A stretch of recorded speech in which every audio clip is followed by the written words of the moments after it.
L'Iran s'apprête à frapper Israël comme jamais dans le passé. Ça fait peur, c'est brûlant, c'est bousculant, tout le monde s'apprête.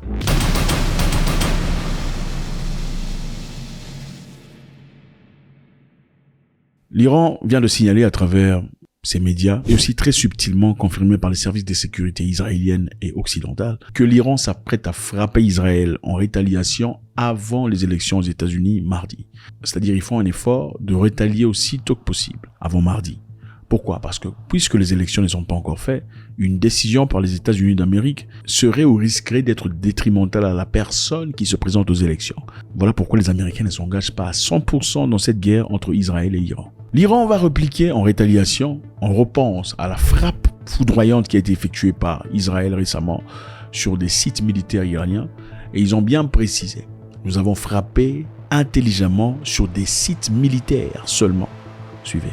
I can now confirm that we have concluded the Israeli response to Iran's attack against Israel. We conducted targeted and precise strikes on military targets in Iran, thwarting immediate threats to the state of Israel. On sait rapidement voir ici à travers ces paroles que le message est clair. Nous frappons seulement les sites militaires. La question qu'on se pose ici, c'est est-ce qu'ils l'ont fait seulement parce qu'ils ont reçu de la pression venant des États-Unis ? Je vous rappelle ici une pression qui a été effectuée par l'Arabie Saoudite, la Jordanie et certains pays des Moyen-Orient qui ont demandé aux États-Unis de mettre la pression sur Israël, demandant à Israël de ne pas frapper sur des sites nucléaires ou pétroliers en Iran. Pourquoi ? Frapper sur tel site inciterait l'Iran à autoriser à leurs proxys de frapper aussi dans des sites de ces pays du Moyen-Orient.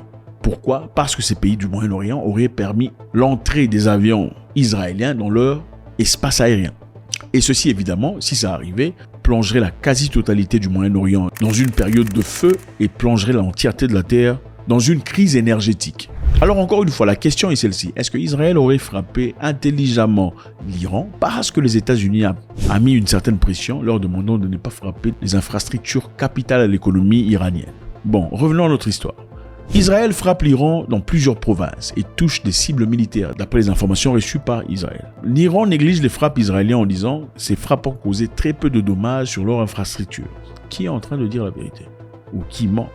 Israël qui dit avoir été très méticuleux, très minutieux et avoir touché les points essentiels, des sites de production des missiles qui sont essentiels à l'existence militaire iranienne, et l'Iran dit les frappes ont été minimes et ont causé très peu de dommages. Qui dit la vérité et qui ment ?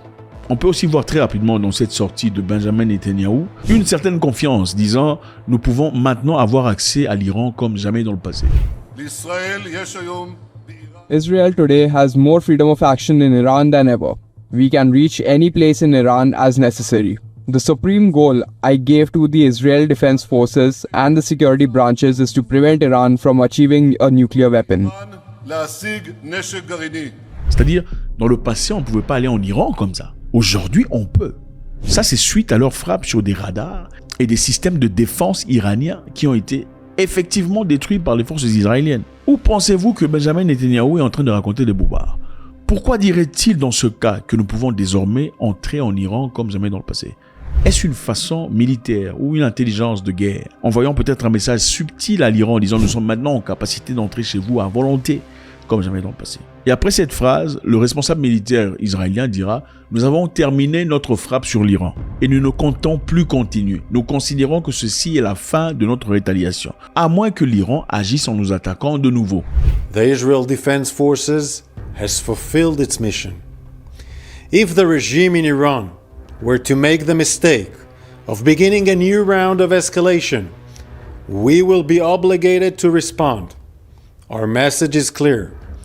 All those who threaten the state of Israel and seek to drag the region into wider escalation will pay a heavy price.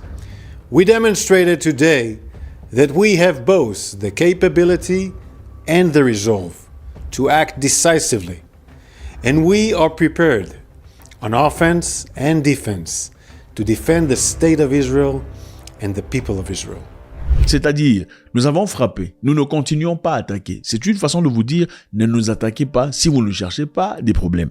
Au départ, on avait tous remarqué que l'Iran semblait avoir négligé cette attaque. On n'en a pas parlé, à la télévision nationale, il n'y avait rien. Et ça semblait apparemment être une histoire qui passerait sous les galops. Donc, personne n'en parlerait, ça ne créera pas une nouvelle succession de bombardements et tout reviendrait dans le normal. Mais apparemment, l'ayatollah aurait dit que cette frappe ne devrait pas passer inaperçue. Ce sont des frappes qui ne peuvent pas être négligées. C'est beaucoup trop grand pour laisser passer. Et il faudrait que l'Iran réagisse. Les ennemis, qu'il s'agisse du régime sioniste ou des États-Unis d'Amérique, recevront certainement une réponse écrasante à ce qu'ils font à l'Iran, au peuple iranien et au front de la résistance. Et maintenant, d'après les informations tirées par les services de sécurité et de renseignement, l'Iran prépare les missiles. Et aussi, deuxièmement, ils disent que l'attaque ne viendrait pas essentiellement de l'Iran directement. D'où viendrait l'attaque? L'attaque apparemment deviendrait une attaque organisée et exécutée par des proxys de l'Iran. Et ceci serait fait dans l'objectif d'éviter une rétaliation directe sur l'infrastructure iranienne qui causerait beaucoup de peine à une économie déjà fragile. L'Iran, économiquement parlant, a des difficultés. Donc si Israël décidait de frapper sur les infrastructures commerciales et autre chose en Iran, ça créerait encore un problème beaucoup plus rude pour la population civile iranienne. Et certaines personnes pensent que la raison pour laquelle l'Iran éviterait de frapper directement depuis l'Iran, ce serait pour éviter une réplique foudroyante venant d'Israël. Maintenant, l'Iran attaquerait-il à travers l'Irak? Parce que je vous rappelle ici que l'Iran a des proxys en Irak, une force évidente, des militaires prêts à s'exécuter, comme il y en a au Liban, en Syrie et dans d'autres endroits. Kamal Karazi, conseiller du guide suprême iranien, l'ayatollah Ali Khamenei, a déclaré vendredi que la République islamique pourrait revoir sa doctrine nucléaire si Téhéran était exposé à une menace existentielle. C'est-à-dire s'il y a une réplique venant d'Israël, à travers ce qu'ils comptent faire avant mardi, ils risquent de revoir leur doctrine nucléaire. Doctrine nucléaire, très intéressant. Je n'étais pas au courant que l'Iran possédait une bombe nucléaire. Il continue en disant « Nous possédons désormais des capacités techniques nécessaires pour produire des armes nucléaires. Seul le fatwa du guide suprême l'interdit actuellement », a déclaré Karazi dans une chaîne de télévision chez eux. Alors, ils possèdent les capacités d'avoir une bombe nucléaire. Est-ce une façon d'essayer de pousser les Israéliens à réfléchir 2 fois avant de réagir encore une fois? Serait-il en train de dire la vérité? Ou peut-être c'est une stratégie pour décourager l'adversaire. Il continue en disant « Nous sommes prêts pour la guerre, mais nous ne voulons pas escalader car nous avons actuellement prouvé notre capacité à nous dissuader de le faire. » Sont-ils en train de dire la vérité ou est-ce peut-être des démarches d'intimidation? La question qui se pose, c'est pourquoi Israël serait inquiet si Israël est tout à fait convaincu qu'ils avaient touché les éléments nécessaires, c'est-à-dire la production des missiles, les systèmes de défense, les systèmes de radar de protection de l'Iran.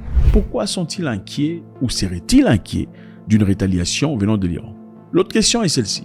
Pourquoi l'Iran s'hasarderait-il de tirer sur Israël s'ils sont conscients du dommage effectué dans leur pays?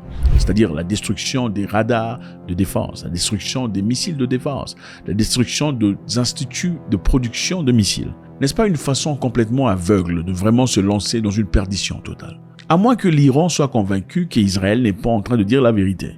Parce que sinon, pourquoi une personne handicapée continuerait une guerre ou un combat avec une personne complètement forte? Faites-moi savoir ce que vous en pensez, c'est toujours avec beaucoup de plaisir. God bless.